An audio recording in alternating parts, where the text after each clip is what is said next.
For a successful Aranet Pro system setup, you will need a Pro Plus or Pro Plus LTE base station and a power source, a Power over Ethernet PoE injector, and an Ethernet cable.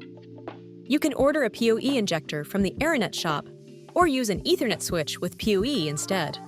The base station interface is accessible from a computer, smartphone, or tablet.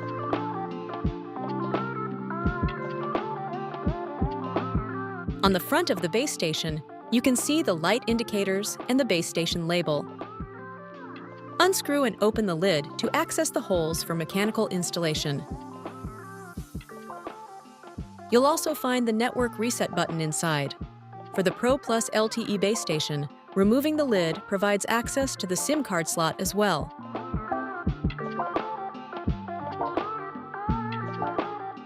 To connect the Ethernet cable with the water seal, unscrew the plastic cover for the Ethernet port. Disassemble all the plastic parts. Push out the water seal from the plastic cover. Apply plastic nut, water seal, and plastic cover to the Ethernet cable. Connect an Ethernet cable to the base station. Push all parts together and screw them securely. Use your Power over Ethernet device to power the base station. For the PoE injector provided by Aranet, use the out port. The in port can be used to connect the base station to the internet using Ethernet.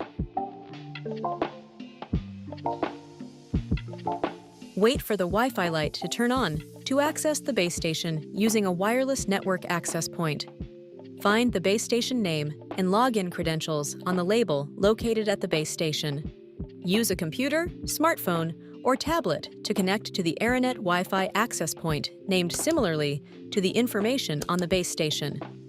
Use a password from a label on the base station.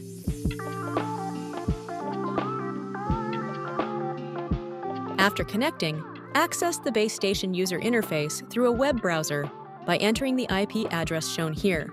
In the login window, use root as a username and password from the base station label.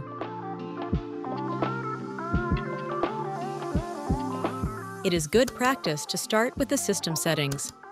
Navigate to the region menu and set your preferred language, units, time, and date formats.